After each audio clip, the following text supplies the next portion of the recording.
I welcome everyone to the sixth lecture for electrochemistry. Today is 24th September. अभी हम लोग electrochemistry के बारे में पढ़ेंगे एंड इसमें लास्ट टर्न पे हम लोगों ने फैराडेज लॉ वगैरह कंसेप्ट डिस्कस कर लिए थे. फैराडेज लॉ क्वांटिटेटिव मेजरमेंट्स के रिस्पेक्ट में बात करता है, तो लास्ट वाले क्लास में हमने डिस्कस किया था. And so I am changing the slide. Yes, ये क्वालिटेटिव नहीं होना चाहिए. लास्ट वाले क्लास में मैंने करेक्शन बताया था, अभी एक बार फिर से करेक्शन बता देता हूँ कि this should be quantitative aspects of electrochemistry. And कितना मेटल डिपॉजिट होगा, कितना मेटल लिबरेट, कितना नॉन मेटल लिबरेट होगा, कितना मेटल नीचे टूट के गिर जाएगा, है ना. तो we go into the solution वाली चीज as cation. Parle G biscuit वाला एग्जांपल हमने डिस्कस किया था. So this is about Faraday's laws. Okay, फिर उसके अंदर हम लोगों ने फैराडेज के दो लॉज देखे थे. So I will quickly revise those laws. I just read the sentences. The first law says that, क्या बोलता है फर्स्ट लॉ? फर्स्ट लॉ बोलता है कि amount of chemical reaction occurs which occurs at any electrode during electrolysis is by current during electrolysis by current is proportional to the quantity of electricity pass through the electrolyte. मतलब जितना ज्यादा current pass होगा उतनी ज्यादा chemical reaction होंगी, और जितनी ज्यादा केमिकल रिएक्शन होंगी उतना ज्यादा प्रोडक्ट बन सकता है. मतलब वो डिपॉजिट हो सकता है, या तो लिबरेट हो सकता है, या फिर सॉल्यूशन में टूट के जा सकता है. किसी भी चीज के साथ तीन ही कंडीशंस हो सकती है. या तो वो इलेक्ट्रोड पे आके डिपॉजिट हो जाए, या तो इलेक्ट्रोड से टूट के सॉल्यूशन में गिर जाए, या फिर वो चीज अगर नॉन मेटल है या गैस फॉर्म में बनने वाला है तो इलेक्ट्रोड पे वो लिबरेट हो जाए. तो वो कैसे पता चलेगा कितना हुआ? तो जितनी ज्यादा केमिकल रिएक्शन होगी उतना ज्यादा वो प्रोडक्ट डिपॉजिट, लिबरेट या सेटल डाउन होगा. So amount of chemical reaction depends on the quantity of electricity. कितना इलेक्ट्रिसिटी हम पास कर रहे हैं उस पर डिपेंड करता है. So this is about the first law. Now let us discuss the second law. The amount of different substances liberated by the same quantity of electricity passing through the electrolytic solution are proportional to their chemical equivalent. अब ये नया term क्या आ गया, chemical equivalent. तो chemical equivalent होता है atomic mass of metal divided by number of electrons. तो actually ये होता है, अपन ने जैसे मॉलिक्यूलर मास सीखा था, मोल्स के लिए अपन किससे डिवाइड करते हैं? मोल्स के लिए अपन मॉलिक्यूलर मास से डिवाइड करते हैं. तो यहाँ पे हम इक्विवेलेंट्स लिखना चाहते हैं, और इक्विवेलेंट्स के लिए हम वैलेंसी फैक्टर से डिवाइड करना चाहेंगे. We want to divide it by valency factor, that is the VF. उसको वीएफ बोलो या एन फैक्टर बोलो, बात एक ही है. Okay, so this is the second law. So the amount of different substances liberated by the same quantity of electricity passing through electrolytic solution are proportional to their chemical equivalent weights. And ये है chemical equivalent weight. इसको equivalent mass भी बोलते हैं. तो जैसे molecular mass होता है moles बनाने के लिए, वैसे equivalent mass define होता है equivalents define करने के लिए. So this was also done in the previous class. Let us go ahead to the next slide. Okay, so first law क्या बोलता है? W is equal to ZIT बोलता है. Weight deposited is equal to Z मतलब E upon 96,500 I into T. IT मतलब Q होता है. So IT is actually Q यहाँ पर हीट नहीं है.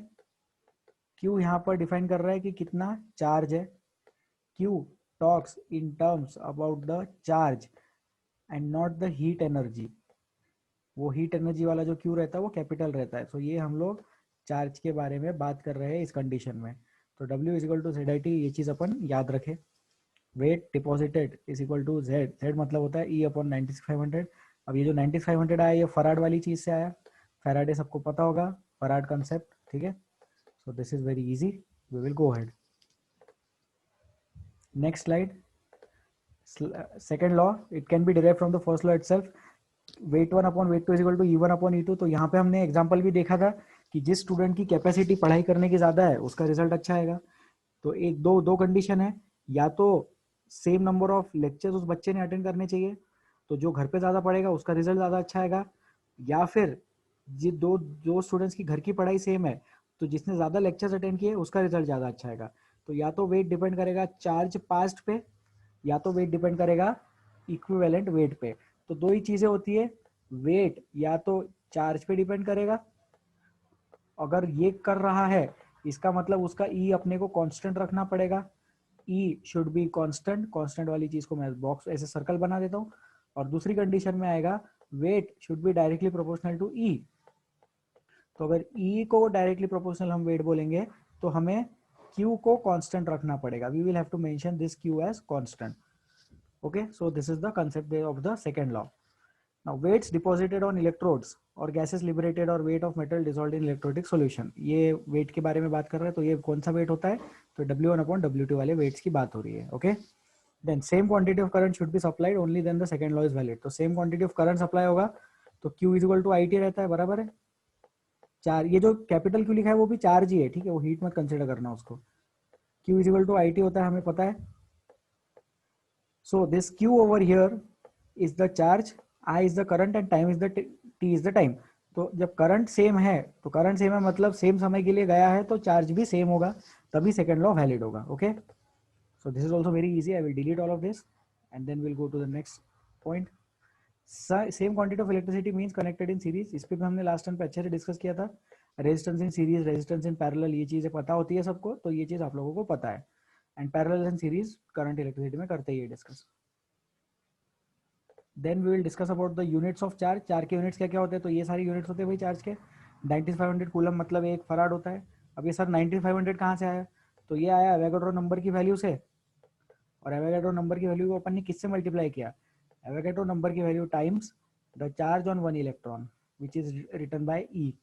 ई से हम लिखते हैं चार्ज ऑन वन इलेक्ट्रॉन और उसको मल्टीप्लाई करते हैं एवोगाड्रोस नंबर से। सो एन ए इंटू ई का वैल्यू होता है 96500। Give me 1 second please.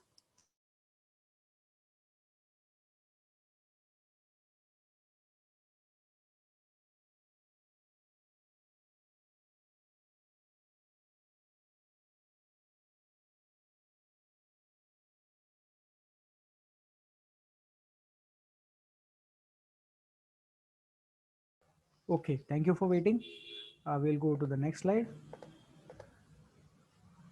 ये क्या हो गया, ठीक है। तो आई गेस ये वाला क्वेश्चन हमने डिस्कस कर लिया था लास्ट टाइम पे। So this question we have discussed, three, I mean all the three question we have discussed. अब ये वाला क्वेश्चन हम डिस्कस कर लेते हैं, ठीक है। तो ये क्वेश्चन आप लोग सॉल्व करें और आंसर देने के लिए हाथ उठाएं। अगर आप लोगों ने सॉल्व कर लिया होगा तो अपन आगे बढ़ सकते हैं, बट मैं चाहता हूँ कि ये क्वेश्चन अभी सॉल्व कर लो, क्लास में हो जाएगा, प्रैक्टिस हो जाएगा। Harshita please unmute. सर ये हो गया हो था गया था डिस्कस लास्ट लेक्चर में। ये भी हो गया था, वेरी गुड। ठीक है, तो let's go to the next question. हाँ, हर्षिता ये वाला हो गया था, आई गेस नहीं। हो गया था सर, हमने ये ये वाला भी डिस्कस कर लिया 20 था। ग्राम वाला। 20 ग्राम वाला, हाँ हाँ ठीक है, आधा मोल लगेगा तो हाफ फेरेड लगे, हाँ ठीक है। बट हाफ फेरेड को टू से हाँ मल्टीप्लाई करेंगे क्योंकि सी ए टू प्लस है, राइट। जो सी ए है वो सी ए टू प्लस होगा उसके। ये कर लो फिर से एक बार, जल्दी हो जाएगा। ये दो क्वेश्चन अभी कर ले, ठीक है। इसको एक बार अटेम्प्ट कर लो। प्रणव आप अनम्यूट कर सकते हैं, आपसे बात कर लेते हैं। नहीं बात करना चाहेंगे, कोई बात नहीं, ठीक है। तो 3.13 ये एक बार अपन डिस्कस कर लेंगे अभी। तो 20 डिवाइडेड बाय 40, 40 उसका मॉलिकुलर मास होता है, तो ये आधे मोल की बात हो रही है।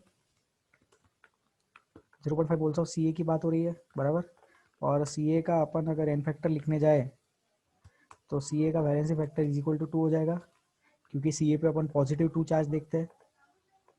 कैसे लिखते हैं उसको, सी ए लिखते हैं और उस पर 2 प्लस देखते हैं, राइट। तो अब हमारे पास इक्विवेलेंट्स कितने हैं, number of equivalents is equal to 0.5 into 2 which is equal, sorry 0.5 times 2 is equal to 1। तो एक इक्विवेलेंट है, तो एक इक्विवेलेंट के लिए एक फराड, तो पहले वाले का आंसर 1 फराड आ जाएगा, राइट। मतलब उसको एवोगाड्रो नंबर ऑफ मोल्स लगेंगे ना, एवोगाड्रो नंबर ऑफ इलेक्ट्रॉन्स लगेंगे। आधा मोल है तो आधे मोल को आधे मोल इलेक्ट्रॉन्स लगेंगे, लेकिन हर पर्टिकुलर चीज को 2 इलेक्ट्रॉन चाहिए, तो टोटल एन ए इलेक्ट्रॉन्स लगेंगे। एन ए इलेक्ट्रॉन्स की रिक्वायरमेंट है, और एन ए इलेक्ट्रॉन्स का चार्ज जो रहता है वो किससे मैच करता है, एन ए इलेक्ट्रॉन्स का चार्ज 1 फैराड से मैच करता है, ठीक है। सो नेक्स्ट,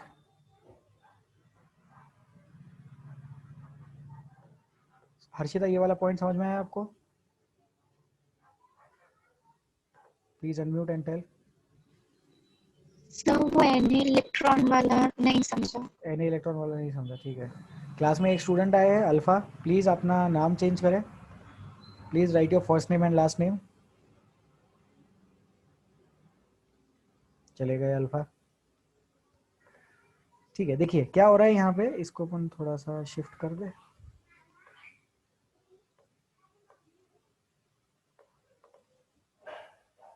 ओके, सो हमारे पास कितने मोल्स है? तो सी के हमारे पास में है आधा मोल, बराबर। और एक सी के कटायन को कितने इलेक्ट्रॉन्स की रिक्वायरमेंट है? तो 2 electrons are required for 1 cation. और हमारे पास कटायन कितने? 0.5 Na है, बराबर। तो अपने पास एक्चुअली कितना इलेक्ट्रॉन्स की रिक्वायरमेंट है? तो हमें कितने इलेक्ट्रॉन्स चाहिए? We need 0.5 times 2 times Avogadro's number electrons. इतने सारे इलेक्ट्रॉन्स की रिक्वायरमेंट है हमें, ठीक है। तो अगर इतने सारे इलेक्ट्रॉन्स की रिक्वायरमेंट है तो कितने इलेक्ट्रॉन्स हो गई है? ये हो गया हमारे पास इतनी requirement, Avogadro's number of electrons की डेवलप हो गई है, इतनी रिक्वायरमेंट। अब टोटल चार्ज की कितनी रिक्वायरमेंट हो गई हमारे पास डेवलप? मतलब अगर एवोगैड्रो नंबर ऑफ इलेक्ट्रॉन्स है तो कितने चार्ज की रिक्वायरमेंट है? तो एवोगैड्रो नंबर की वैल्यू लिखेंगे 6 इंटू 10⁻23 और फिर अपन उसको मल्टीप्लाई करेंगे एक इलेक्ट्रॉन के चार्ज से। मतलब कितना चार्ज चाहिए अपने को? 10 इलेक्ट्रॉन का, 50 इलेक्ट्रॉन का, 1000 इलेक्ट्रॉन का नहीं, एक एवोगैड्रो नंबर ऑफ इलेक्ट्रॉन्स का चार्ज चाहिए। तो उससे टोटल चार्ज कितना डेवलप हुआ?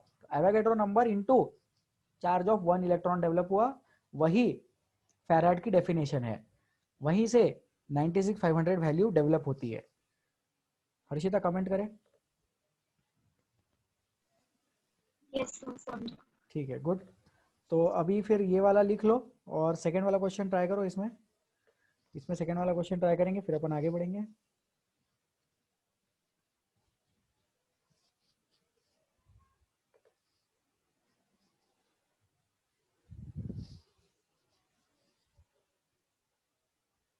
Welcome Advait, please unmute.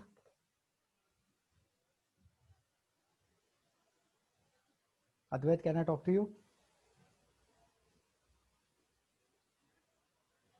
अद्वैत जवाब नहीं दे रहे, कोई बात नहीं, ठीक है, आगे बढ़े। So now we will solve the second question.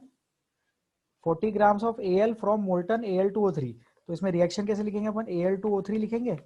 Al2O3 से क्या बनेगा? Al2O3 से ऐसे कुछ बनेगा क्या? Al3 प्लस, बराबर। Al2O3 से Al3 प्लस बनेगा, लेकिन ये 2 टाइम्स बनेगा। वो रिएक्शन वगैरह अपने को बैलेंस करते हैं आनी चाहिए, ठीक है। तो 40 ग्राम अपने को Al डेवलप करना है, 40 ग्राम Al की रिक्वायरमेंट है।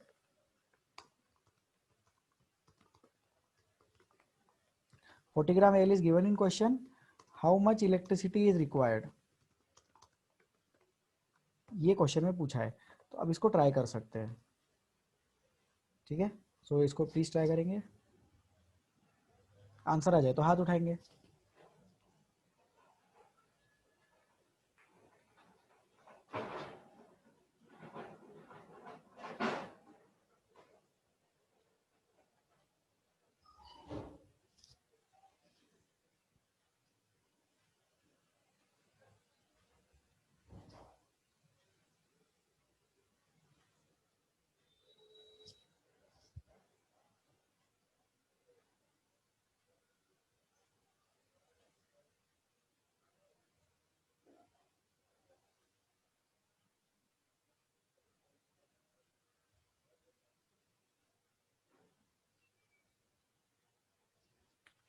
Okay, Harshita answer.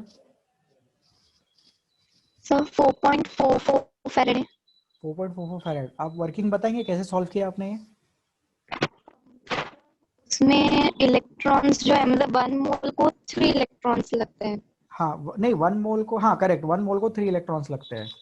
मतलब 27 ग्राम को 3 इलेक्ट्रॉन्स लगेंगे। हाँ राइट, तो मैं लिख लेता हूँ ये 27 ग्राम, ऐसे रिक्वायर्स लिख देते हैं अपन, रिक्वायर्स 3 मोल इलेक्ट्रॉन्स, बराबर। मतलब वो ग्राम है ना, 27 ग्राम से, राइट। हाँ, फिर आगे अगला पॉइंट, अगला स्टेप। फिर उससे हमें पता चल जाएगा कि 40 ग्राम को कितने इलेक्ट्रॉन्स लगे, हाँ, तो 40 ग्राम रिक्वायर्स लेट्स से कितने एक्स मोल। हाँ हाँ। एक्स इलेक्ट्रॉन्स, कितने मोल इलेक्ट्रॉन या कितने इलेक्ट्रॉन्स, बराबर। तो उसका आंसर कितना आ गया? आई गेस 40/27 इंटू 3 आ जाएगा कुछ तो भी, हाँ, है ना, तो तो 40 बाय 40/9। 40/9 आ जाएगा बराबर, 40/9 ही 4.44 बराबर, राइट। तो 4.44 farad of electricity is required in this question, बराबर। तो एक्चुअली होता क्या है कि जब अपन फैराड की बात करते हैं तो उसको इलेक्ट्रिसिटी बोलते हैं, लेकिन है एक्चुअली वो चार्ज। तो बैक ऑफ द माइंड में ये याद रखना है कि फैराड भले ही इलेक्ट्रिसिटी का यूनिट क्यों ना हो, हम बात चार्ज के टर्म्स में करते हैं। क्योंकि फैराड मतलब क्या, फैराड मतलब Avogadro number of electrons. Farad का मतलब कितने इलेक्ट्रॉन्स, तो एवोगैड्रो नंबर ऑफ इलेक्ट्रॉन्स। तो इलेक्ट्रॉन क्या होता है, इलेक्ट्रॉन का तो अपन चार्ज मल्टीप्लाई कर रहे हैं ना, हमने इलेक्ट्रॉन का मास थोड़ी मल्टीप्लाई किया। हमने एवोगैड्रो की वैल्यू 6 × 10⁻23 को 9 × 10⁻−31 से मल्टीप्लाई थोड़ी ना किया है। हमने तो एवोगैड्रो की वैल्यू 6 × 10⁻23 को इलेक्ट्रॉन की चार्ज की वैल्यू 1.6 × 10⁻−19 से मल्टीप्लाई किया है, क्योंकि हमें चार्ज में इंटरेस्ट है। तो भले ही क्वेश्चन में या थ्योरी में फैराडे को इलेक्ट्रिसिटी लिखते हैं, फैराडे को इलेक्ट्रिसिटी का यूनिट बताया गया है, लेकिन फैराडे का डायरेक्ट रिलेशन करंट से नहीं है, एम्पियर से नहीं है, उसका डायरेक्ट रिलेशन कूलम से है, उसका डायरेक्ट रिलेशन चार्ज से है। तो हम सिर्फ ये पता करें कि कितने इलेक्ट्रॉन्स या कितने मोल इलेक्ट्रॉन्स की हमें रिक्वायरमेंट है इन अ गिवन पर्टिकुलर क्वेश्चन, तो उसके बेसिस पे अपन आंसर निकाल सकते हैं।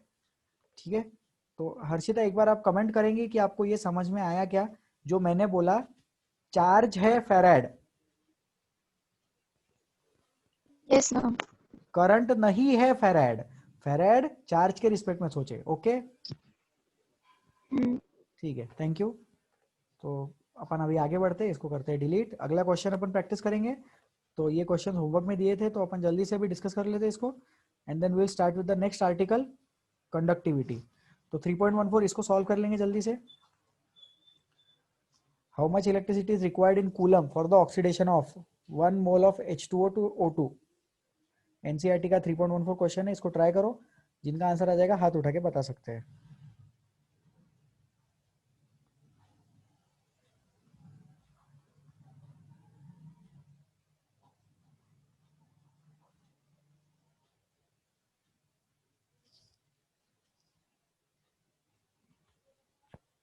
Raise your hands if you have the answer.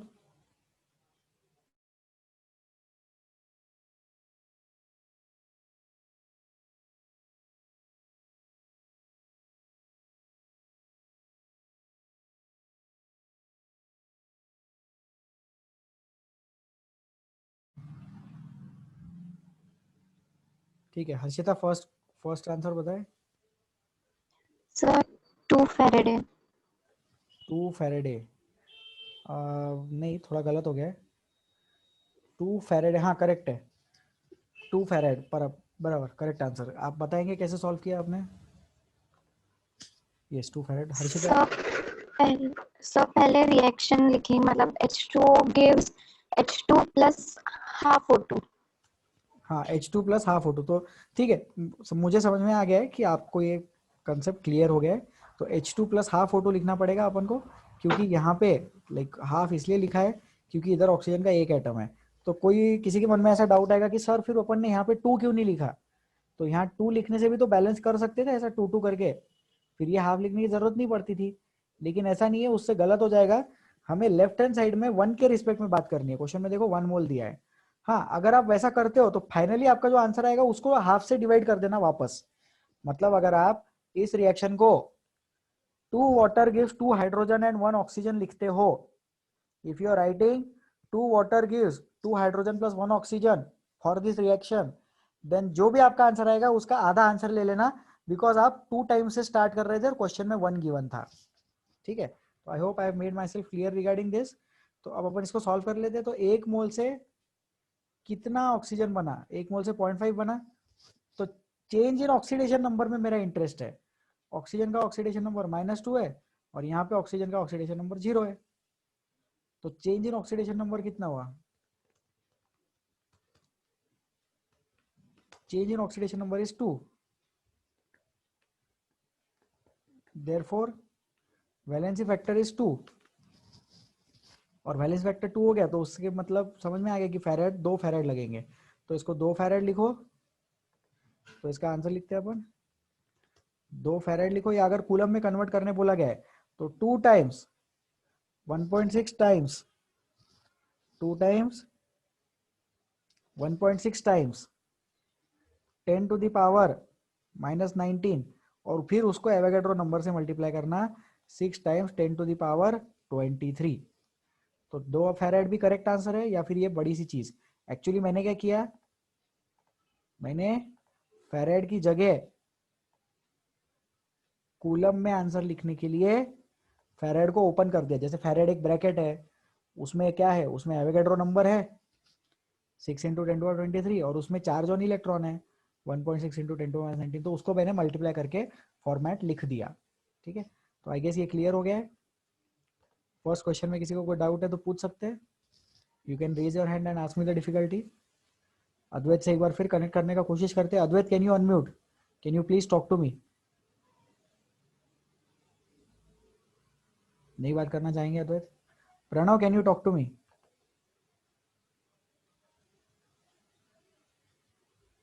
Okay, no problem, so I will delete all of this. Second question try करें, please try the second question. इसमें भी reaction लिखनी पड़ेगी अपने को, रिएक्शन लिख देते। FeO gives Fe2O3। FeO से क्या मिला, Fe2O3 मिला। तो अपना इंटरेस्ट किस में, अपना इंटरेस्ट है चेंज इन ऑक्सीडेशन नंबर निकालने के लिए। तो +2 से अपन कहाँ जा रहे हैं, +2 से +3 जा रहे हैं, तो 1 का आया change. Change in oxidation number is 1। तो अगर चेंज इन ऑक्सीडेशन नंबर 1 है तो ये तो क्वेश्चन यही सॉल्व हो गया। 1 फैराड, बराबर। So answer for the second part is 1 farad. Okay, ठीक है, कोई डाउट इसमें। 1 फैराड इजी है। ठीक है, आगे बढ़े, लेट अस गो अहेड।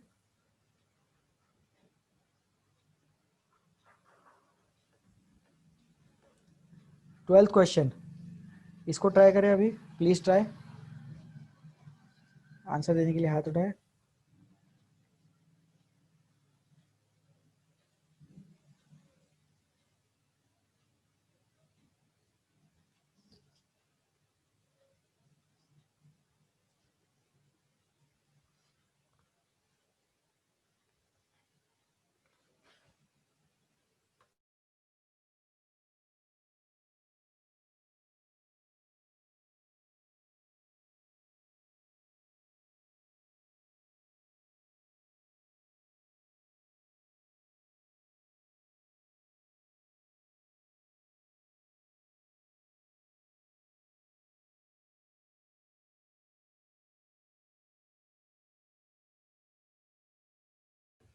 कितना मास निकल का डिपॉजिट होगा वो पूछ रहे हैं। ठीक है, तो सॉल्व करो इसको, आंसर देने के लिए हाथ उठाए।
चलो डिस्कस करें क्या?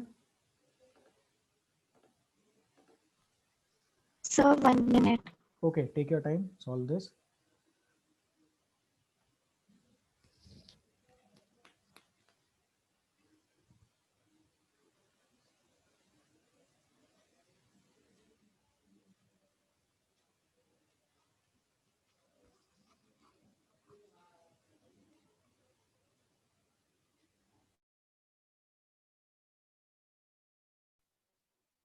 सर 1.8 ग्राम.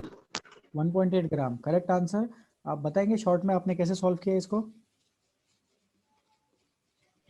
सर पहले तो चार्ज कितना पास किया वो निकाला, मतलब 5 × 20 × 60 मतलब सेकेंड्स में, तो कूलम में चार्ज आ जाएगा, पास कितना किया. हाँ ठीक है, तो चार्ज निकाल लिया, क्यू की वैल्यू निकाल ली, उसके बाद हाँ क्योंकि सर उसके बाद मैंने निकाला कि मतलब 1 मोल ऑफ निकल में हमको कितना चार्ज देना पड़ता है, मतलब वो 1 मोल ऑफ निकल डिपॉजिट होने के लिए कितना चार्ज लगता है. हाँ मतलब 1 मोल की रिक्वायरमेंट तो वो, निकाली आपने, जैसे पिछले क्वेश्चन में हाँ किया तो था. 2 फैरेड आता. तो 2 फैराडे आता बराबर, क्योंकि उसका एन फैक्टर 2 है. तो एक, अब एक सेकंड रुक जाओ. एक कटायन को 2 इलेक्ट्रॉन्स लगते, मतलब 1 मोल कटायंस को 1 मोल इंटू 2 इतने सारे इलेक्ट्रॉन्स लगेंगे. तो 2 मोल इलेक्ट्रॉन्स का मतलब 2 फैराड लगेगा. तो सब लोग इसमें ध्यान दें, जो लोग रिकॉर्डिंग सुन रहे हैं वो लोग भी ध्यान दें कि निकल में एन फैक्टर 2 है. इसका मतलब एक कटायन को एक न्यूट्रल मेटल में कन्वर्ट होने के लिए 2 इलेक्ट्रॉन्स चाहिए. तो 1 मोल कटायंस को 2 मोल इलेक्ट्रॉन्स चाहिए, which means 2 farad is the requirement. Harshita continue. तो सर फिर वो 2 फैरेड 1 मोल ऑफ निकल डिपॉजिट करता है. तो हाँ, फिर जो हमारा क्यू आया था 6000 कूलम, वो कितना निकल डिपॉजिट करेगा, तो यूनिटरी तो मेथड यूनिटरी से मेथड से सॉल्व किया, very good. Cross correct, multiply करके आके. Right, very good, good Harshita. Correct answer is 1.8. तो इसमें अब ये क्वेश्चन पिछले वाले क्वेश्चन से थोड़ा सा उल्टा था. पिछले वाले क्वेश्चन में हमें आई गेस करंट पूछा था, राइट.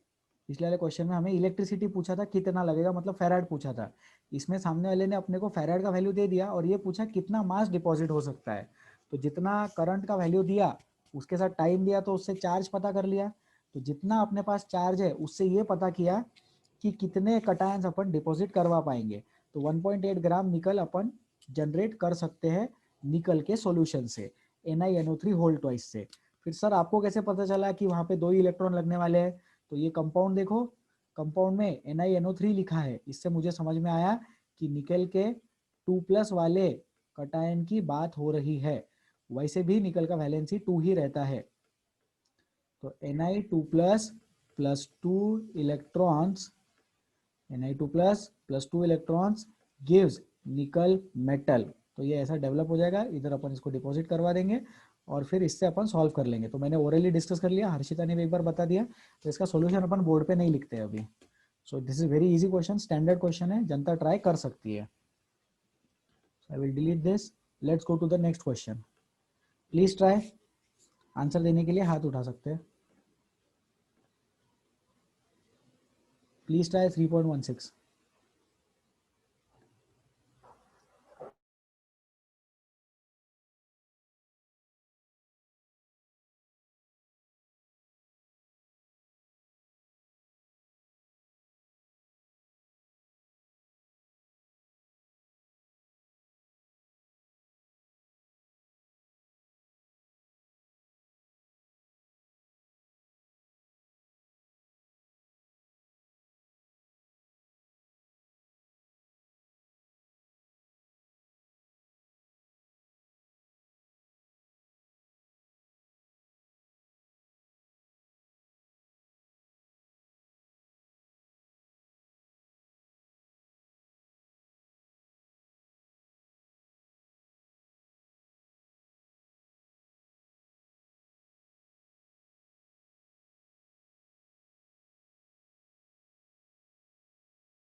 Please try.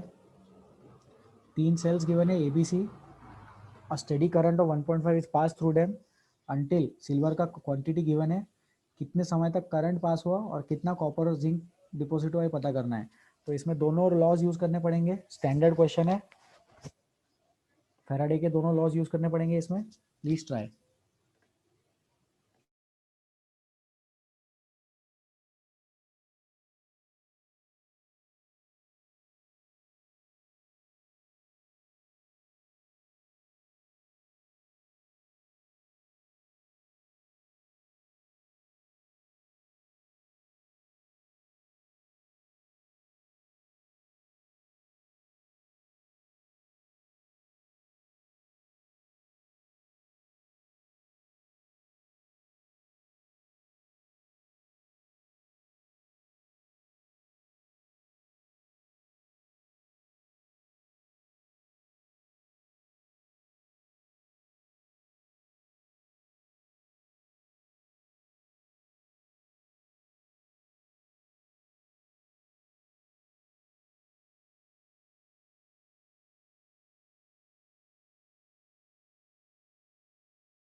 आया क्या आंसर? बहुत ज़्यादा टाइम लग रहा है.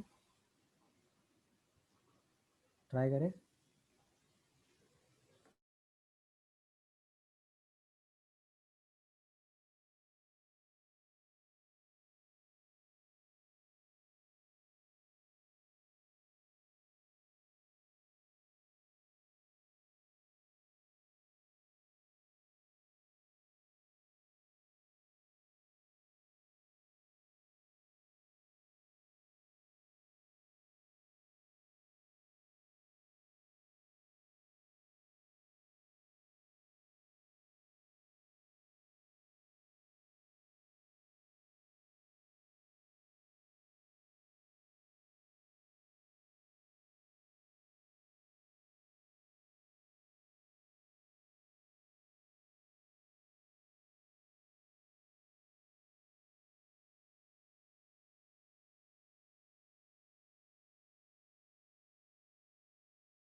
Yes Harshita, please unmute.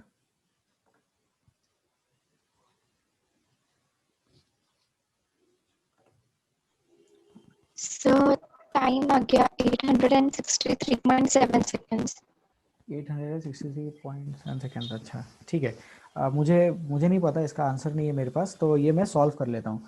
तो अपन पहले फर्स्ट पार्ट सॉल्व कर लेते हैं and then will go to the next part. ठीक है. तो फॉर्मूला क्या लिखेंगे अपन? Q is equal to Z I T लिख दे. क्यू नहीं, W is equal to Z I T लिख सकते हैं. W कितना है? 1.45 गिवन है क्वेश्चन में. इज इक्वल टू जेड की जगह क्या लिख सकते हैं अपन? E डिवाइडेड बाय 9500 लिखते हैं. तो मैं यहाँ E लिख देता हूँ, मल्टीप्लाइड बाय करंट कितना? 1.5. टाइम कितना? टाइम पूछा है क्या? हाँ, how long did the current flow into time. फिर अब इसको डिवाइड करूंगा 96,500 से. तो ऐसा मैं लिख के ऐसे डिवाइड कर देता हूँ. 96,500 लिख दिया यहाँ पे. ठीक है. और वो जो E है, वो E की जगह मैं क्या लिख सकता हूँ? 108/1 लिखना पड़ेगा मेरे को. 108 क्योंकि सिल्वर का मोलिकुलर मास 108 रहता है, और सिल्वर में यहाँ पे जैसे AgNO3 गिवन है क्वेश्चन में, तो AgNO3 में n फैक्टर 1 लेंगे अपन. तो 108/1. तो इससे T सॉल्व कर लेंगे. ठीक है. तो अभी मैं ये एक बार जस्ट टू कंफर्म एक बार मैं कैलकुलेटर से ये सॉल्व कर लेता हूँ. आप लोग एग्जाम में कैलकुलेटर यूज़ नहीं कर पाएंगे, ऑब्वियस बात है, बट मैं तो यूज़ कर ही सकता हूँ अभी. So I just quickly put these values.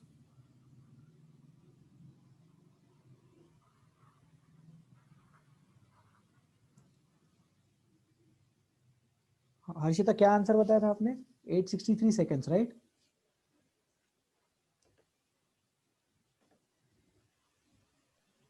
Yes, sir. Okay, correct answer. So 863 seconds is the correct answer. पहला पार्ट अपना हो गया। आप सेकंड पार्ट का आंसर बताएंगे हर्षिता?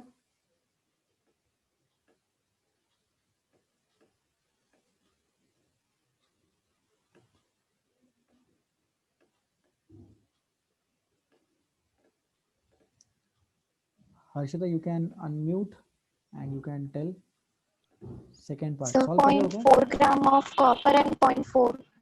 हाँ, हाँ ठीक है, W1 divided by W2 लिख लेते हैं यहाँ पे। 0.4 gram of copper and 0.4 gram of. Okay, so W1 upon W2 is equal to E1 upon E2। तो जैसे यहाँ पे अपन W1 की जगह लिख देंगे 108 नहीं 1.45। तो सिल्वर में पहले लिख देता हूँ और कॉपर नीचे लिख देता हूँ। तो कॉपर का आंसर लिख देते हैं, जैसे एक्स के लिए कॉपर लिख सकते हैं, कॉपर के लिए एक्स लिख सकते हैं। E1 की जगह क्या लिखना है?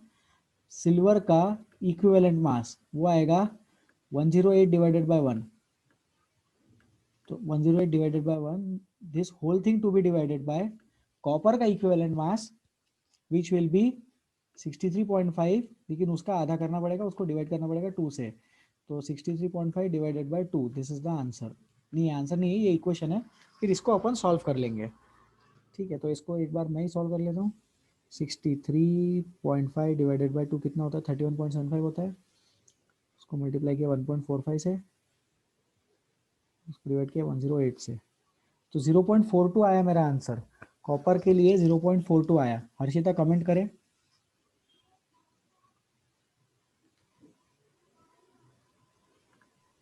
Yes sir. Okay, and zinc का आंसर बताएंगे आप? यही मेथड से करना है। और जिंक का भी जैसे एन फैक्टर तो 2 ही है, लेकिन जिंक So का, same method तो हाँ मेथड सेम है, बट जिंक का आंसर थोड़ा अलग आएगा। 0.43 आया। 0.43 आया? नहीं, कुछ गलत हो रहा है फिर। जिंक का हाँ, आपने मॉलिक्यूलर मास कितना लिया जिंक का? जैसे एटॉमिक मास कितना लिया जिंक का?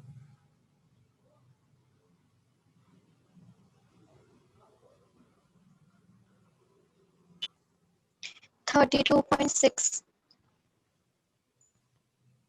जिंक का एटॉमिक मास 32.6। So वो डिवाइड करके अच्छा, मतलब एन by फैक्टर के 2 बाद। करके. हाँ हाँ, एन फैक्टर के बाद, राइट। हाँ ठीक है, और कॉपर का भी उतना ही आ रहा है, इसलिए दोनों का आंसर सेम है। सो आंसर इज मोर और less same because the molecular mass of copper and molecular mass of zinc is same and also their n factors are same। Copper और जिंक दोनों के n फैक्टर्स भी same है और copper और zinc दोनों के मोलिकुलर मासेस भी सेम है, इसलिए उन दोनों का मास नियर अबाउट सेम आएगा, डिपॉजिटेड वाला मास। तो ये दो स्टूडेंट्स है जो पढ़ाई भी सेम करते हैं और उनको क्लासेस भी वो same number of classes attend करते हैं, तो जिसकी वजह से उन दोनों का रिजल्ट सेम आएगा। ठीक है, जो जिंक है, जो जो सिल्वर है, सिल्वर सोचो क्लासेस कम अटेंड करता है, उसके पास एक ही एन फैक्टर है, लेकिन उसका खुद का मास ज्यादा है, उसका खुद का मॉलिक्यूलर मास, तो जिसका मॉलिक्यूलर मास ज्यादा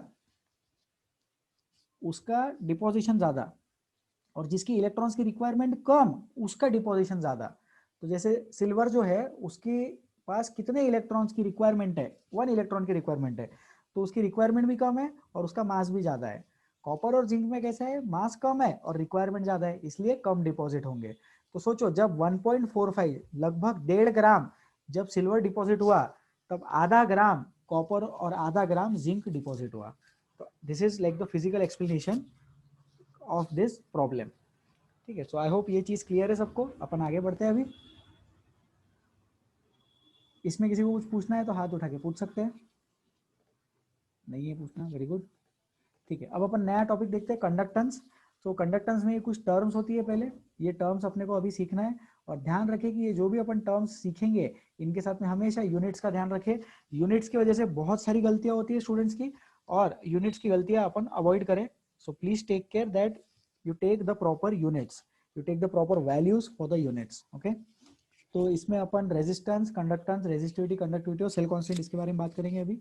अब रेजिस्टेंस क्या होता है? तो जैसे वायर होता है, वायर में से करंट फ्लो होता है। करंट फ्लो, करंट का मतलब क्या है? तो यहाँ पे मैं लिख देता हूँ, करंट मतलब current is unidirectional flow of electrons. Unidirectional flow of electrons is current, मतलब एक डायरेक्शन में अगर इलेक्ट्रॉन फ्लो कर रहे हैं तो उसको करंट बोलते हैं। ठीक है, and current is established because of potential difference, बराबर है। पोटेंशियल डिफरेंस की वजह से करंट जो है वो इस्टेब्लिश होता है और यूनिडायरेक्शनल फ्लो ऑफ इलेक्ट्रॉन्स को अपन करंट बोलते हैं। ठीक है, तो करंट में जब वायर में पास होता है, जब करंट वायर में से प्रोपोगेट होता है, तो वायर में कुछ कटायंस रहेंगे, कुछ दूसरे इलेक्ट्रॉन्स रहेंगे, कुछ पार्टिकल्स रहेंगे, तो वो क्या करेंगे, रेजिस्टेंस अप्लाई करते हैं। तो रेजिस्टेंस लिखते हैं आर से, आर का यूनिट ओम, और इसको पढ़ते हैं ओ एच एम। ठीक है, इजी है ये। फिर कंडक्टेंस क्या हो जाता है, तो कंडक्टेंस उसका उल्टा हो जाता है, कंडक्टेंस मतलब रेजिस्टेंस का उल्टा। सो लाइक इसको ऐसे समझे, रेजिस्टेंस का उल्टा कंडक्टेंस और रेजिस्टिविटी का उल्टा कंडक्टिविटी।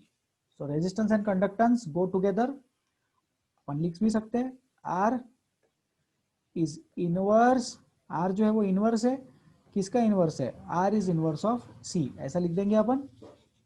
तो conductance and resistance R inverse of each other. And resistivity जिसको अपन रो से लिखते हैं, resistivity is inverse of conductivity, और कंडक्टिविटी को अपन काप्पा से लिखते हैं। ऐसा के जैसा दिखता है वो, लेकिन के नहीं है, ग्रीक लैटिन अल्फाबेट रहते हैं वो। So rho is inverse of kappa and resistance is inverse of conductance. अब क्या होता है, इसमें बहुत कंफ्यूजन होता है, सर वो कभी तो लिक्विड सॉल्यूशन की बात करते हैं, कभी तो वायर की बात करते हैं। सारा कंफ्यूजन भूल जाओ, मैं सिर्फ जो बता रहा हूं उस पर ध्यान दो कि कंडक्टेंस में ये 5 चीजें होती है, बराबर। तो ये 5 चीजों के बारे में अपने को सोचना है। अब रेजिस्टेंस मतलब क्या है, जो वायर में डिफाइन कर सकते हैं रेजिस्टेंस, उसका उल्टा हो जाएगा कंडक्टेंस।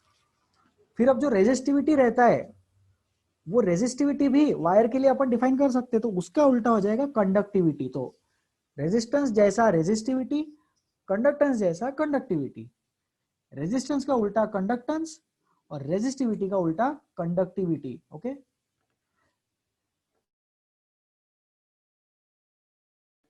ओके, देन बाद इसके बाद सेल कांस्टेंट। तो अपन जो लिखते, अपन क्या करते हैं, जैसे आर लिखना है अपने को, आर इज रेजिस्टेंस, बराबर। So resistance is equal to rho L by A, resistance is equal to rho L by A.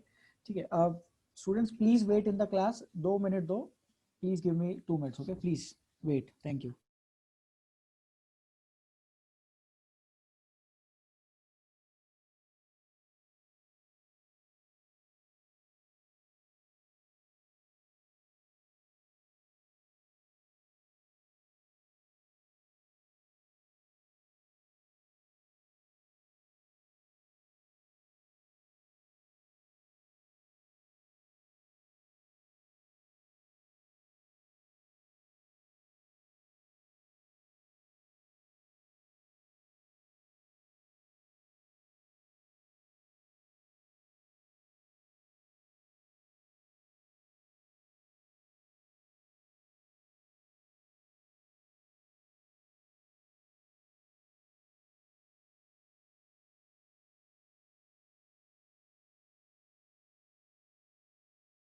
Okay, so I am back. Thank you for waiting. So resistance, conductance, inverse, resistivity, conductivity, inverse, और resistance और conductance का relation, resistance sorry और resistance और resistivity का relation यहाँ दिया है, R is equal to rho L by A. Rho is resistivity and R is resistance. अब इसमें जो L बाई ए है, इसमें जो L बाई ए है, वो L by A cell constant है। तो अब इसको समझे, एल जो रहता है वो लेंथ ऑफ द वायर रहता है, एंड ए जो रहता है वो area of cross section of the wire रहता है। तो जैसे वायर में जो एल बाई ए का काम कर रहा है, वो चीज हमारा लिक्विड सॉल्यूशन का, वायर का जो एल बाई ए का काम कर रहा है, वो चीज हमारा लिक्विड सॉल्यूशन का डब्बा कर रहा है। मतलब आप ऐसा समझो कि जैसे कोई बॉक्स होगा, कोई इलेक्ट्रोलिटिक सॉल्यूशन रखने के लिए कोई कंटेनर होगा, तो वो कंटेनर के जो डायमेंशंस होंगे, वो डायमेंशंस हमारे लिए सेल कांस्टेंट का काम करेंगे।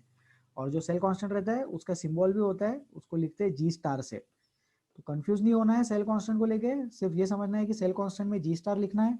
जी star is the symbol and cell constant is L by A. तो जो वायर में एल बाई ए का काम करता है, वही चीज हमारा यहाँ पे कंटेनर काम करता है। तो बेसिकली अगर अपन कंटेनर चेंज करते गए तो सेल कांस्टेंट चेंज हो जाएगा। तो इसमें क्या करते हैं, जैसे एक कंटेनर यूज करते हैं, उसमें एक पर्टिकुलर इलेक्ट्रोलिटिक सॉल्यूशन डाल के सेल रन करते हैं। फिर उसमें वो सॉल्यूशन हटा के दूसरा सेल रन करते हैं, लेकिन डब्बा सेम रखते हैं। तो डब्बा सेम रखा मतलब सेल कांस्टेंट सेम रखा, तो वो चीज अपने को ध्यान में रखना है। तो उसको यूनिट, उसको सिंबल क्या है? So the symbol for cell constant is G star. Okay, resistance, resistivity, conductance, conductivity, concept is very clear. Okay, so now इसमें कोई डाउट, इसमें किसी को कुछ पूछना है तो हाथ उठा के पूछ सकते हैं। Any concerns, any doubts? Advait, आपकी आवाज नहीं सुनी मैंने। प्रणव, आपकी भी आवाज नहीं सुनी मैंने। हर्षिता, इसमें कोई डाउट होगा तो आप प्लीज पूछ सकते हैं अभी। नहीं है, बहुत बढ़िया, अपन आगे बढ़े। So I will delete all of this. हाँ, अब इसके बाद में है कंडक्टिविटी का एक टेबल। ये टेबल एनसीईआरटी से उठाया है, तो इसको अपन थोड़ा स्टडी करते हैं। ठीक है, इंसुलेटर है यहाँ पर, सेमीकंडक्टर है यहाँ पर, aqua solutions and conductors. Conductors मतलब मेटल है ये, मतलब मेटल मतलब सॉलिड वाले कंडक्टर्स है। और ये एक्वा सॉल्यूशन भी गुड कंडक्टर्स है, लेकिन ये जो एक्वा सॉल्यूशन बने ये कहाँ काम करेंगे? इलेक्ट्रोलाइटिक सेल में। तो ये वाली चीजें ऐसे डब्बे में रखी गई है, और ये वाली जो चीजें है, ये वाली चीजों की वायर बना सकते। ऐसा सोचो, ये सॉलिड है, ये लिक्विड है। जो लिक्विड है, सॉल्यूशन है, उसको कंटेनर में रख सकते। सेल कांस्टेंट इधर भी डिफाइन होता और सेल कांस्टेंट इधर भी डिफाइन होता, that is not a problem. But aqueous solution को डब्बे में रखा जाता है, कंटेनर में रखा जाता है, एंड जो मेटल्स होते हैं उन मेटल्स के लिए अपन वायर डेवलप कर सकते हैं। तो देखो, सोडियम की कंडक्टिविटी, ग्राफाइट की कंडक्टिविटी, कॉपर की कंडक्टिविटी, कॉपर ज्यादा है, सिल्वर और ज्यादा है, गोल्ड की कंडक्टिविटी थोड़ी कम है ना। तो जो वायर होती है वो सिल्वर की बना सकते हैं, लेकिन सिल्वर महंगा होता है, इसलिए अपन कॉपर की वायर बनाते हैं। सोडियम की वायर क्यों नहीं बना सकते? क्योंकि sodium is heavy reactive, highly reactive है, उसको केरोसिन में वैसे ही स्टोर करके रखते हैं। आयरन की वायर भी बना सकते हैं, लेकिन उसका कंडक्टिविटी इतना अच्छा नहीं है। दूसरी बात, आयरन रस्ट भी हो जाएगा जल्दी से, है ना। गोल्ड और सिल्वर इतना इजीली रस्ट नहीं होते, क्योंकि वो रिएक्टिविटी सीरीज में नीचे पाए जाते हैं। अब इधर एक्वा सॉल्यूशन में देखो, तो एक्वा सॉल्यूशन में जो कंडक्टिविटीज है वो देखो कितनी कम है। मतलब मेटल्स की कंडक्टिविटीज देखो 10⁻³ में जा रही है, it is of the order of 10⁻³।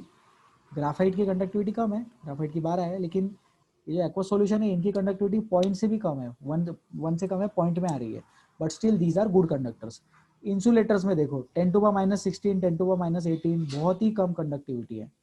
Semiconductors vary कर सकते हैं, तो उनकी कंडक्टिविटीज ऐसे 10⁻7 के रेंज में है। Okay, so this is the table for conductivities. ये लर्न नहीं करना है, इससे एक आइडिया डेवलप होता है। क्या आइडिया डेवलप होता है? कि अगर मेटल है या सॉलिड है तो अच्छा कंडक्टर रहेगा इलेक्ट्रिसिटी का। जो एक्वस सॉल्यूशंस है वो इतने अच्छे कंडक्टर्स नहीं है। Aqueous solutions are not that good conductors, but they are conductors, they are good conductors. उनसे अपन इलेक्ट्रिसिटी कंडक्ट करवा के लेते हैं।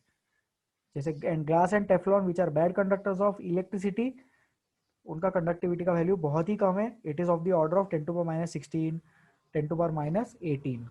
Okay, so any doubts in this slide? इस स्लाइड में किसी को कोई कंसर्न, कोई डिफिकल्टी नहीं है? Okay, moving ahead.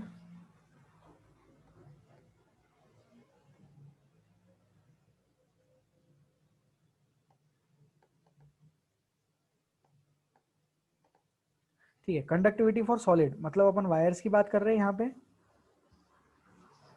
Solid wires के लिए कंडक्टिविटी के पॉइंट्स अपन देखते हैं। ये स्टेटमेंट एनसीईआरटी टेक्स्ट बुक से लिया गया है। So electrical conductance through metals is called metallic और electronic conductance, common sense, and it is due to the movement of electrons. The electronic conductance depends on nature and structure of the metal, number of valence electrons per atom and temperature. Temperature के साथ वो decrease होता है, तो conductance जो है it decreases with increase in temperature. Okay, so nature पे depend करता है, जाहिर सी बात है। जैसे सोडियम है तो उसका नेचर कैसा है, जल्दी रिएक्टिव है, तो उसका कंडक्टिविटी कम है, उस हिसाब से अपन सोचे। स्ट्रक्चर पे भी डिपेंड करता है, नंबर ऑफ वैलेंस इलेक्ट्रॉन्स पे भी डिपेंड करता है। तो अपन ऐसा लिख सकते हैं क्या, मोर is the number of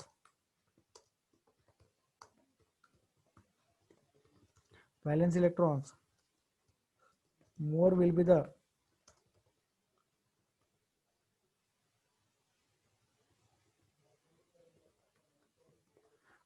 conductivity. More is the number of valence electrons, more will be the conductivity.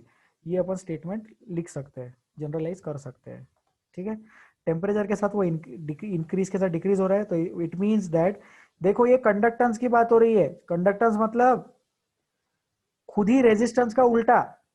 Upon resistance की बात नहीं कर रहे, कंडक्टेंस कम होता है अगर टेम्परेचर बढ़ाया तो।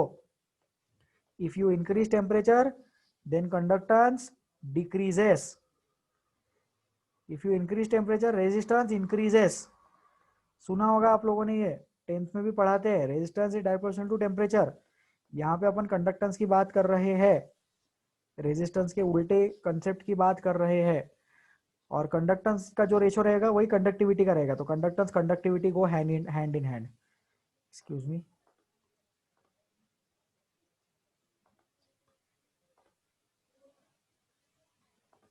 Okay, conductance resistivity, sorry, conductance conductivity go hand in hand and resistance resistivity go hand in hand. तो ये सॉलिड्स के बारे में हो गया, इसको करते हैं डिलीट। नेक्स्ट अब अपन देखेंगे लिक्विड सॉल्यूशंस के लिए कंडक्टेंस। सो लिक्विड सॉल्यूशंस के लिए किस पे डिपेंड करता है, नेचर ऑफ इलेक्ट्रोलाइट पे, जाहिर सी बात है नेचर पे डिपेंड करेगा। Size of the ions produced and their solvation, ठीक है, more is the size less will be the conductance, because less will be the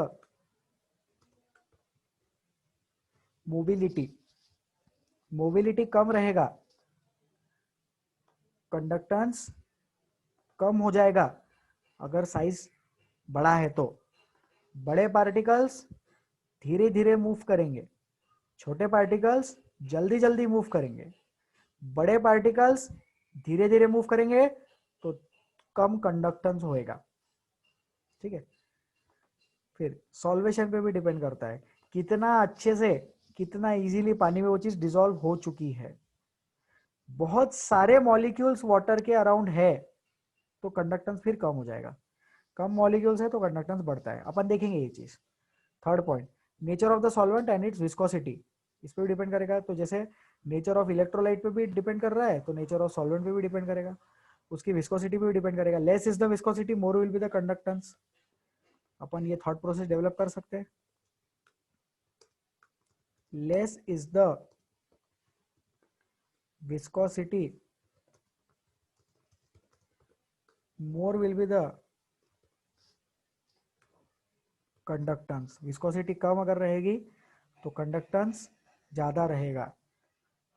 more is the more will be the conductance if less is the viscosity. Okay, next point, concentration of electrolyte. हाँ, ये जो fourth वाला point है ये बहुत interesting है, ये हम लोग कोलरॉस लॉ में देखते हैं। पूरा का पूरा कोलरॉस लॉ इस पे डिपेंडेंट है। तो स्वीपिंग जनरलाइजेशंस न बनाए कि कंडक्ट कॉन्सेंट्रेशन बढ़ेगा तो कंडक्टेंस बढ़ेगा ही। कॉन्सेंट्रेशन के साथ कंडक्टेंस बढ़ भी सकता है, कम भी हो सकता है, वो इस पे भी डिपेंड करेगा कौन से टाइप का इलेक्ट्रोलाइट है। बहुत सारे कंसेप्ट आते हैं इसमें, बहुत सारी कंडीशंस आती है एंड उसी चीज को अपन कोलरॉस लॉ बोलते हैं। सो वो कोलरॉस लॉ जो है वो नेक्स्ट टर्म पे अपन पढ़ने वाले हैं। तो concentration of electrolyte is very very important, और ये चीज पढ़ाई जाती है कोलरॉस लॉ के टाइम पे, जो कि अपने टॉपिक में डिस्कस करने वाले हैं अपन। नेक्स्ट, टेम्परेचर अपन ने देख लिया, it increases with increase in temperature. क्यों इंक्रीज होता है, क्योंकि more spacing is available for ions to move about. ज्यादा स्पेसिंग अवेलेबल रहेगी तो आयंस इजीली और अच्छे से मूव कर पाएंगे। तो कंडक्टेंस ऑफ लिक्विड सॉल्यूशंस ये इंपॉर्टेंट है, अच्छा कंसेप्ट है, अपन ने डिस्कस कर लिया। वायर्स वाला इतना नहीं भी किया तो चल जाएगा, लेकिन लिक्विड सॉल्यूशन में कहाँ कहाँ क्या क्या होता है ये चीज अपने को पता होनी चाहिए। और जो सबसे इंपॉर्टेंट वाली चीज है, कॉन्सेंट्रेशन ऑफ इलेक्ट्रोलाइट्स, कॉन्सेंट्रेशन पे कैसे डिपेंड करता है, तो ये चीज अपन डिस्कस करने वाले हैं। नेक्स्ट टर्न पे डिस्कस हो जाएगा ये। Okay, so any doubt still here? Harshita कुछ पूछना है आपको? अनम्यूट करके रिप्लाई करके बताए।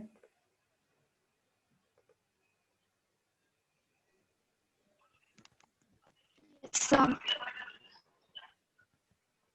Harshita, are you there? Yes sir. कुछ पूछना है आपको इसमें? No sir. Okay, thank you. अपन आगे बढ़ते हैं फिर। I will delete this. Okay, अब कुछ इंपॉर्टेंट फॉर्मूले देखेंगे अपन। तो इस पे मैं नोटेशन भी लिख देता हूँ कौन सी चीज क्या है। ये आर है, तो ये आर मतलब क्या है, आर मतलब रेजिस्टेंस है, are is resistance.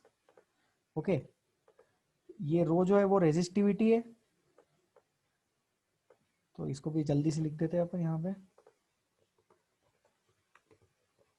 Row is the resistivity, L by A, L by A is cell constant, तो इसको 1/kappa ए भी लिखा है। क्यों 1/kappa ए लिखा है, क्योंकि जो रो होता है वो रो खुद 1/kappa के इक्वल होता है। रो रेजिस्टिविटी, kappa कंडक्टिविटी,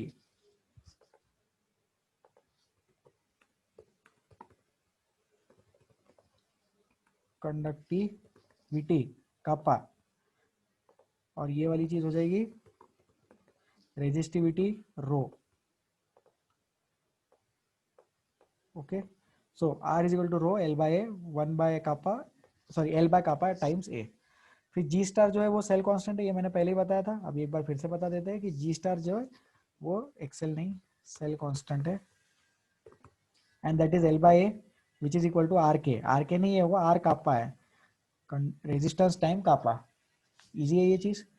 अब मोलार कंडक्टिविटी देखो तो लैम्डा एम लिखते हैं कापा बाय सी, और लैम्डा एम कापा बाय सी की जगह उन्होंने मोलारिटी की जगह 1000 से मल्टीप्लाई कर लिया।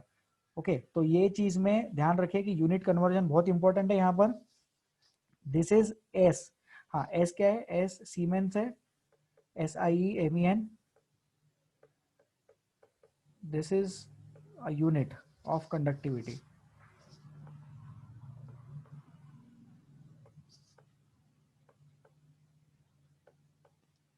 ठीक है, so lambda M is kappa upon 1000 times molarity. So I'll delete this, and then so now we have practice question from NCERT.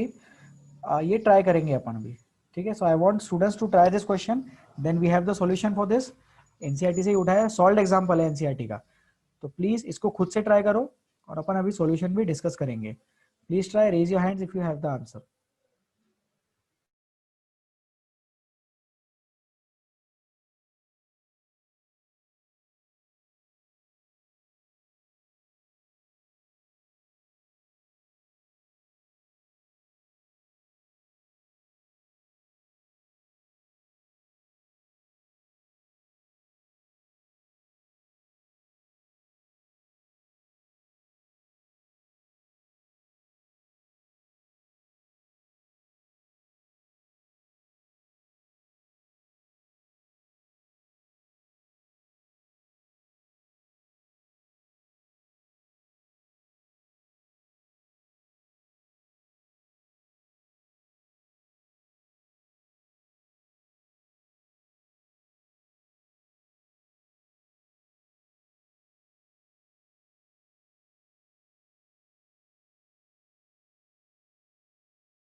Answers आ जाए तो हाथ उठाए।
चलो, कैन वी डिस्कस दिस?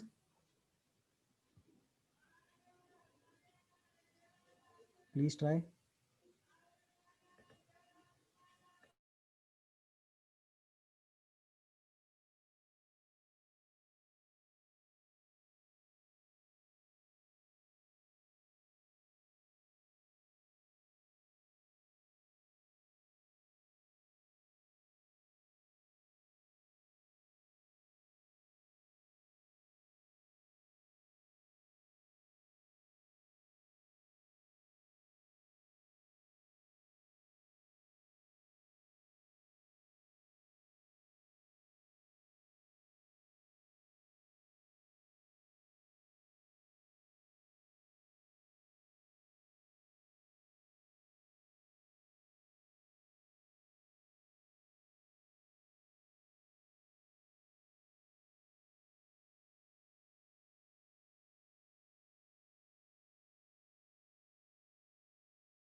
चलो, should I put up the solution?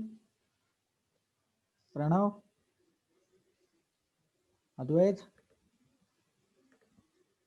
अद्वैत, बात करना चाहूंगा मैं आपसे. शायद अद्वैत मुझसे बात नहीं करना चाहते. कोई बात नहीं. ओके, हर्षिता, हो गया solve?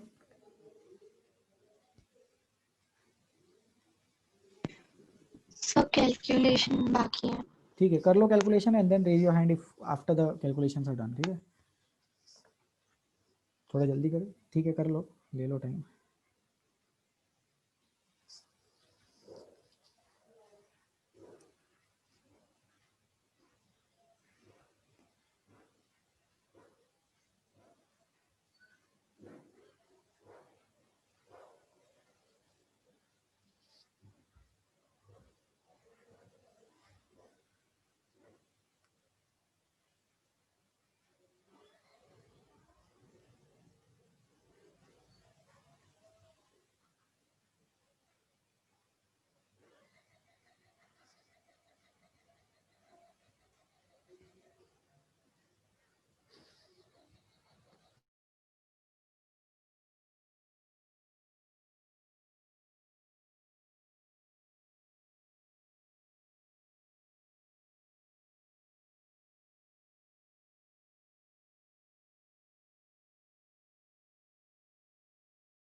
Okay, so let us discuss.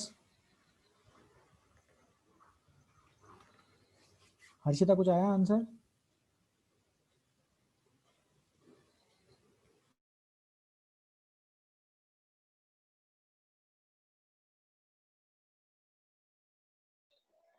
Yes sir. ठीक है, ठीक है, अभी. सर मोला. Okay, I'll put up the solution and then check कर लेना. This is the answer. Solution and molar conductivity का ये वैल्यू है और लैम्डा एम वाले का नीचे गिवन है वैल्यू. आप आपका आंसर चेक कर ले. ठीक है.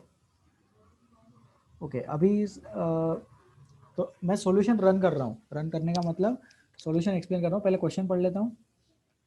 नहीं, ये नहीं.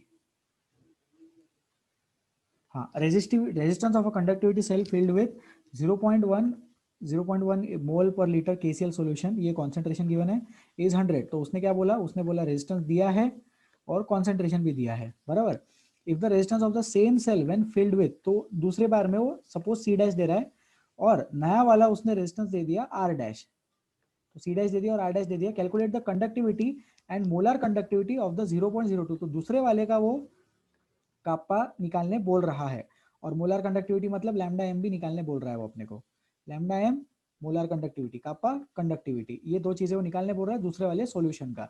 तो पहले वाले सॉल्यूशन के बारे में उसने कुछ इन्फॉर्मेशन दी है और उसी सेल में दूसरा वाला सॉल्यूशन का अभी R डैश और C डैश दे दिया और उसके बेस पे सॉल्व करने बोल रहा है। द कंडक्टिविटी ऑफ 0.1 इज 1.29, तो ये जो ओरिजिनल वाला सॉल्यूशन था उसका काप्पा भी दे दिया उसने। तो ये चीजें अपने को 3 गिवन है, ये दो चीजें भी अपने को गिवन है और ये उसने फाइंड आउट करने के लिए बोला है। ठीक है, तो इसको करते हैं डिलीट। हाँ, अभी सॉल्यूशन पढ़ेंगे, ये क्यों नहीं हो रहा है, ठीक है, ये क्या हो गया, Oops.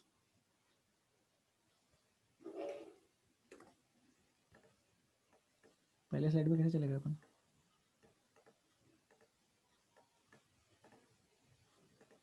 ठीक है। सो कुछ वैल्यूज गिवन थी यहाँ पर और अभी अपन देखेंगे कि इसका सॉल्यूशन कैसे सॉल्व कैसे करना है। तो cell constant is given by the equation, cell constant निकाल लिया अपन ने। तो पहले सोचो, पहले वाले सेल का कॉन्सेंट्रेशन दिया था उसने और रेजिस्टेंस दिया था, तो उससे सेल कांस्टेंट निकाल लिया। दोनों सेल में कनेक्टिंग चीज क्या है, वो डब्बा जिसके अंदर रिएक्शन करवाई गई, वो इलेक्ट्रोलिटिक कंटेनर जिसमें सॉल्यूशन, वो कंटेनर जिसमें इलेक्ट्रोलिटिक सॉल्यूशन रखा गया था। तो अपन ने क्या किया, पहले वाली इंफॉर्मेशन से सेल कांस्टेंट निकाल लिया। तो cell constant is equal to conductivity into resistance, सामने वाले ने रेजिस्टेंस दिया था और कंडक्टिविटी भी दे दी थी। लास्ट सेंटेंस में, क्वेश्चन के लास्ट सेंटेंस में कंडक्टिविटी गिवन है और रेजिस्टेंस भी गिवन, तो उससे अपन ने सेल कांस्टेंट निकाल लिया। अब दूसरे वाले में वही सेल कांस्टेंट यूज करके नए रेजिस्टेंस के साथ नया कंडक्टिविटी अपन पता कर लेंगे।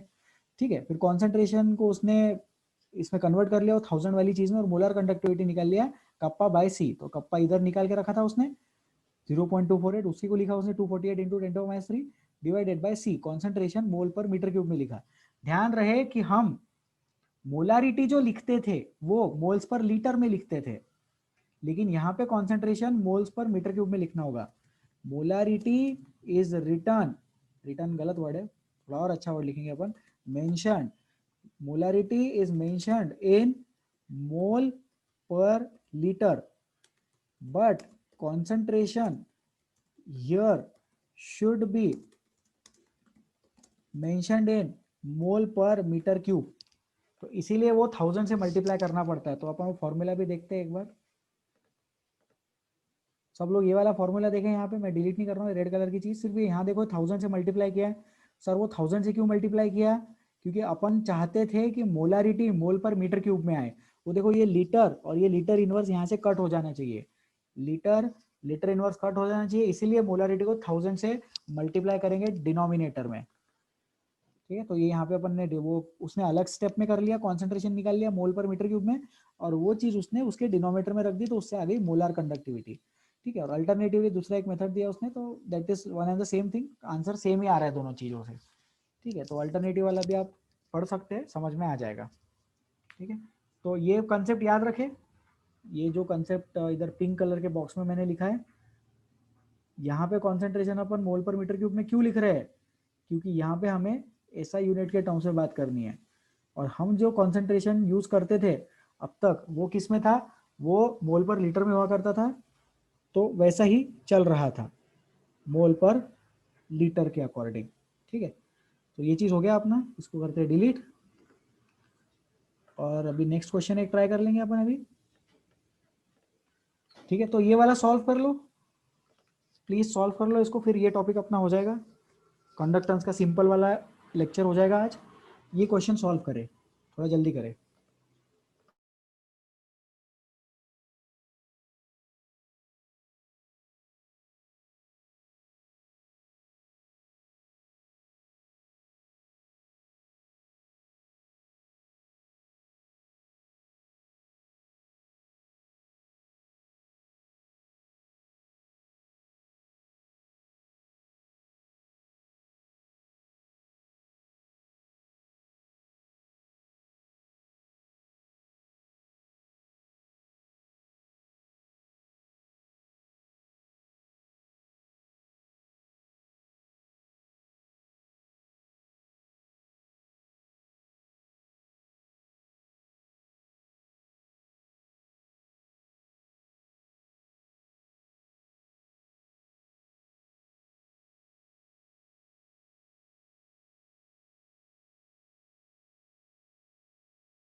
ठीक है, हो गया, आंसर आ रहा है। मैं क्वेश्चन रीड कर देता हूँ एक बार। Electrical resistance of a column, column given है, ऑफ डायमीटर एंड लेंथ, तो वॉल्यूम वगैरह गिवन है वहाँ पे। Calculate its resistivity, conductivity and molar conductivity. ठीक है, एक कॉलम है एनएच सॉल्यूशन का, उसका डायमीटर गिवन मतलब रेडियस गिवन है, उसका लेंथ भी गिवन है। तो एरिया वगैरह अपने पास है, एरिया आ जाएगा पाई आर स्क्वायर वाली चीज से, लेंथ वगैरह गिवन है और रेजिस्टेंस भी गिवन है, तो उसका रेजिस्टिविटी निकालना है। तो यहाँ पे अपन फॉर्मूला कौन सा यूज करेंगे, कंसेप्ट यहाँ पे यूज होगा R is equal to rho L by A. तो एक बार R is equal to rho L by A से अपन सबसे पहले क्या निकाल लेंगे, रेजिस्टिविटी निकाल लेंगे। ठीक है, फिर एक बार रेजिस्टिविटी आ जाए तो कंडक्टिविटी आ जाता है, और कंडक्टिविटी को कॉन्सेंट्रेशन से डिवाइड किया तो मोलार कंडक्टिविटी आ जाएगा बराबर। फिर वो जो कॉन्सेंट्रेशन है यहाँ पे 0.05, उसको ध्यान रखना, मोल पर मीटर क्यूब में कन्वर्ट करना, वो 1000 से मल्टीप्लाई करने वाला स्टेप यूज करना। ठीक है, तो पूछ लेते हैं, समझ में आया क्या? हर्षिता समझ में आ रहा है मैंने जो बोला, क्लिक हुआ क्या? Yes sir. ठीक है, ये करेंगे आप ट्राई, हो रहा है सॉल्व? हाँ सर, हो रहा है। ठीक है, सॉल्व करो, अपन वेट करते हैं।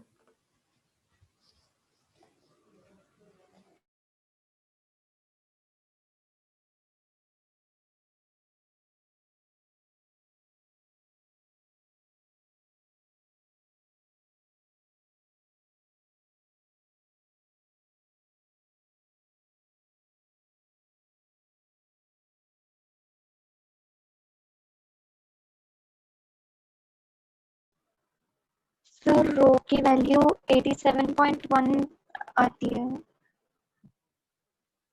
ओम सेंटीमीटर। ओके, रो का वैल्यू 87.1 आया, ओम सेंटीमीटर, ओम सेंटीमीटर इनवर्स,